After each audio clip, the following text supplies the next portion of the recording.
Welcome to the deep dive. Today we're taking a plunge into something really personal. Yeah, we're looking at a memoir, pages filled with stories that are, well, messy, unexpected. And sometimes laugh out loud funny, even when things definitely didn't go according to plan. Exactly. The source material we're exploring, it's this collection of, personal stories, really sharp observations. And that kind of wisdom you only get from actually living through stuff. Right, experiences from like super awkward childhood moments all the way to profound, really layered grief. So our mission here is to really unpack these pages. We want to pull out the key moments, find those little nuggets of insight. About how you keep going when things fall apart. Yeah, exactly. And how you find humor in dark places, and maybe what it actually means to be doing okay, like a good job at being alive. It's that mix, isn't it? The vulnerability, the humor, the just brutal honesty. It really pulls you in. It does feel like a really genuine attempt to make sense of, well, the chaos, the unpredictable stuff. Which is just life, right? Totally. So diving right in, the source hits you immediately with this maybe slightly uncomfortable idea, Yeah. and nobody really knows what they're doing. Like, at all. We're all just figuring it out as we go, especially when the tough stuff happens. You're basically just improvising. What's interesting is how the source mentions these huge life events straight away, losing her dad, her husband, a baby. Yeah, but she's quick to say, look, this isn't just a bummer book. Right. Bad stuff happens, good stuff happens. It's all just part of it, not some purely tragic tale. And there's this tension explored, Yeah. Society kind of expects these big tragedies to make you instantly wise, almost. Saintly. Like you should suddenly be above worrying about small things. Yeah, exactly. Yeah. But the reality she shows is, yeah, you gain some specific wisdom, like, okay, gotta get a will sorted. Or suddenly not caring about internet trolls anymore. Right, practical stuff. But you also still get really irritated by, I don't know, someone complaining about a cold. Or, as she mentions, worrying about how flat your butt looks after having a kid. It doesn't all just vanish. It totally reframes that idea of gaining wisdom. It's not about becoming some perfect, enlightened being. It's more about just continuing to deal with the everyday messiness alongside the big pains. Yeah. And the author doesn't claim to be an expert on grief or parenting or anything. She calls herself another dummy. Huh. Just trying to get better at life, learning from the big tragedies, sure, but also the small things, like flipping off her high school principal. Which, let's be honest, is probably more relatable than some might admit. Hmm. Okay, so moving from that sort of universal cluelessness Yeah. relationships, the source really digs into those. Yeah, the romantic ones, the dating fumbles, and those connections that just kind of pop up out of The nowhere. reflections on early dating are pretty open, right? Oh, yeah. Falling in love fast, maybe saying, I love you, and it was more like, you're the best option right now. Ouch. And choosing the quote-unquote wrong men. Yes, with that qualifier. All right, most of the time. Okay, every time except once or twice. You can almost hear the sigh. But then, her relationship with Aaron. That's where it gets really compelling. It wasn't about the big flashy stuff, was it? It was this constant storytelling ritual. Being able to tell him literally anything. Like that story title, The Time I Threw Up All My Food for a Year. Wild! And he'd listen and share his own stories back, like the one about the kid throwing a bee's nest at the bus stop. Just that back and forth. And within that sharing, you get these really deep insights, like Aaron's bathroom ranking game after his parents divorced. It seems so quirky at first glance. Ranking friends' bathroom. Right. But she unpacks it. It wasn't just weirdness. It was his way of creating closeness, like a team feeling, when his family structure was changing. Wow. That really hits home. It's such a powerful example of finding those hidden layers in people. Yeah. And the source captures that fear, too. The fear of them being gone and realizing there were parts you never knew. That line about wanting to stick a little USB drive into his arm and download everything, so vivid. Yeah. And speaking of unexpected connections, the friendship with Karen. Oh, right. The ex-boyfriend, Jacob's new partner. Talk about awkward beginnings. The source is honest about the jealousy, Karen being the more natural blonde, bigger boobs. And the Facebook forensics? We've all been there, maybe? Totally. Imagining running into her. But then... It flips completely into this damn buddy comedy, as she calls it. they become incredibly close, supporting each other through massive health things. Karen's mastectomy, lung cancer. And then Karen supporting the author through Aaron's illness and death. The insight there is so sharp, too. That jealousy often aims at people kind of like us. And that sometimes those rivalries can turn into the most important relationships. unexpectedly. Definitely. And beyond romance and friendship, the source dives into family, those core support systems, her mom, her siblings. The relationship with her mother, Madge. Wow. It's created so honestly. Yeah, it's that mix, isn't it? Deep love, but also moments of just total exasperation. That line about hearing her mother breathe and feeling the love just poof, dissolve into smoke.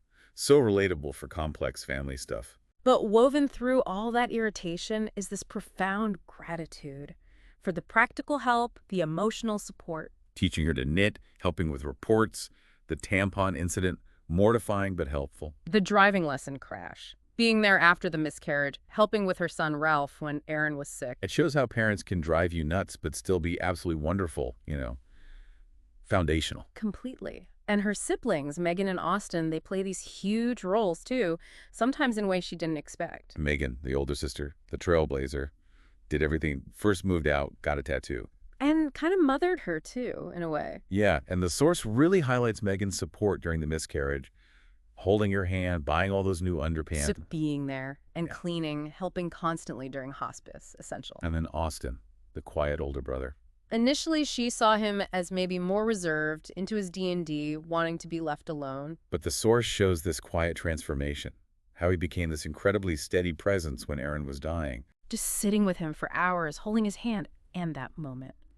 Telling Aaron, it's okay, buddy, I'll take care of him. Just, wow. It gives you chills. And those little anecdotes sprinkled through, carrying her as a baby, encouraging her study abroad. The scissors for the bike shoelaces. It suggests that quiet love was always there, maybe just not as loud. That stepbrothers quote she uses, did we just become best friends? Yeah. Yep. It captures that sudden click, that recognition of the bond. And all these people, family, friends, it loops back to that idea she states outright.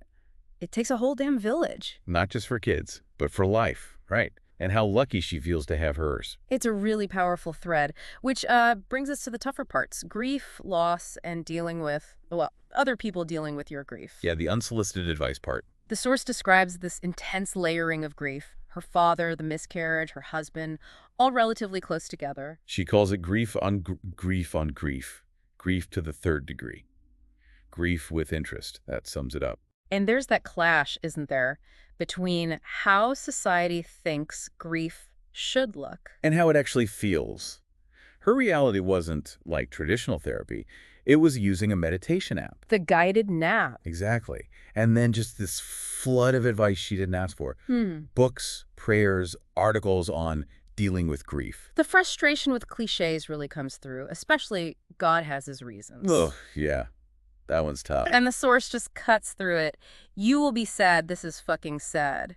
Sometimes that's the only truth that lands. Pretending otherwise just doesn't help. No. And those anecdotes about being out in public while grieving, they're so sharp. Strangers stopping her. The driver in the next car giving that weird, tentative smile while she's crying at a stoplight. Like you'd smile at a total serial killer, she says. Just perfectly captures the awkwardness. And while grief feels so isolating, she acknowledges, nobody can do this for me. I must grieve my grief alone. There's also connection. Yes. Finding others who get it. That hot young widows club she mentions. Sharing stories, even if the details are different, creates this unique bond. Sam's story is incredible. You better get up. This man left you in a world of shit, so you gotta grab a shovel. So raw. And Marnie's story about her husband disappearing, the psychic, it shows how shared experience, even painful ones, connects people. Right. And she's honest, too, about that weird feeling, like a grief contest, feeling like she has the most dead people. Recognizing that self-centeredness that can come with intense pain, while still knowing everyone's grief is real. It's not a competition. Definitely not one you'd want to win. So moving from that intense loss, the source shifts again to just figuring things out, or maybe not figuring things out. Identity, expectations. Oh, I love that comparison she makes, feeling like a fucking loser at 22, degree in hand, no clue what to do. Versus feeling like a fucking genius at 32, with mortgage, a kid, and still no real plan. It's so relatable. And that aha moment when younger people start asking her for advice. And she's like, wait, I'm the adult now. Yeah. And after Aaron died, those elaborate life plans she made. Driving west to South Dakota, then Scottsdale. Yeah, with these detailed, kind of funny reasons. Big skies, avoiding skin cancer, the Arizona drought being good for her skin. It shows that desire for escape, right, for a totally fresh start. But ultimately... She ends up back in Minneapolis. Sometimes the search just leads you back home. Yeah, and that Christian hermitage retreat story, seeking silence, peace. And getting confronted by Susan, who is very emphatically a Christian. The whole situation sounds hilariously awkward, but the point is, despite the external noise, she did find some quiet eventually, just inside her own head. Which maybe is the only place you really can find it sometimes. Good point. And speaking of external pressures, motherhood, the conflicting advice, the expectations. Oh man, cry it out versus savor every moment. Breastfeeding versus formula. It's endless. And she brings in that great anecdote about her brother Austin, just saying babies kind of feel out the vibe. Such a grounding thought amidst all the noise and anxiety. It really cuts through the pressure, and this all leads to that core message about self-acceptance, about what doing a good job really means. Recognizing that behind the perfect social media posts, everyone's got their own mess. Yeah, the unopened mail and dirty dishes and the same crushing sense of doubt, it's universal. So doing a good job isn't about perfection. Not at all. According to the source, it's just showing up, trying, failing sometimes, getting back up, trying again. As long as you're not recruiting for a pyramid scheme, you're probably doing okay. Pretty much. And finally, the source looks at how life, well, it keeps going after loss. Finding space for new connections, new love, even if it's imperfect. There's that really raw honesty about needing connection, even physical touch. The cool widow kind of wants to kiss someone. Chapter. Yeah, acknowledging the discomfort, the guilt maybe, but also that simple human longing. Someone to play with my hair, put his hand on the small of my back. So basic, but so profound when it's missing. And then trying online dating, described as shopping for humans using our cell phones. Perfect. And those hilariously awkward messages people send. Like the guy who wants to laugh and be serious and laugh again with an adult woman. Okay then. But then, that first kiss, in a van, no less. And how it unexpectedly reminded her of Aaron. His beard feels just like Aaron's. He has the same heavy bottom lip and crooked teeth. It captures that complexity so well. Feeling something new while the grief is still right there, they overlap. The source doesn't try to simplify that, and it loops back to that theme of wanting people to please like me. All the things we do for acceptance, right? Eating dog biscuits as a kid. Starting smoking, getting a tattoo just to impress a roommate. We've all done versions of that. Trying to fit in, to belong. But the takeaway is realizing, eventually, that some people will like you for just you. Flaws and everything. Yeah. And the source wraps up reinforcing that life and love continue, but maybe not by neatly filling the hole that Aaron left. Some spaces just stay. Yeah. And that becomes part of the new landscape. Yeah. And that's okay. It shifts the focus to finding joy in the small, everyday moments of connection that do exist. Like that image at the very end.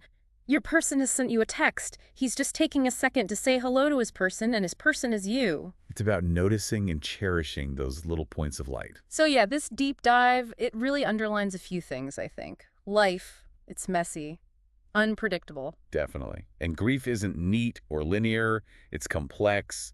It's layered. And our expectations, they almost never match up with the reality of actually living through it all. The big message seems to be, Yeah. you absolutely don't need to have all the answers. It's okay. Finding your way isn't about perfection or putting on a show. It's more about embracing the messiness. Leaning on your people, your family, your friends, that unexpected village. And just allowing yourself to feel everything. The sad, the funny, the awkward, the joy. Sometimes all at once. It's okay not to know what you're doing. The source suggests just showing up, trying, failing, trying again. Is he done a good job? A pretty good job at being alive. So for you listening, maybe think about this idea that runs through the source. What if success or doing a good job isn't about hitting specific benchmarks or looking perfect? What if it's just about showing up as you are? Staying open, even when it's hard. Finding those moments of real connection, honesty, maybe even finding the humor in your own unique chaos. Yeah. What does doing a good job look like in your messy, complicated life right now? Something to think about.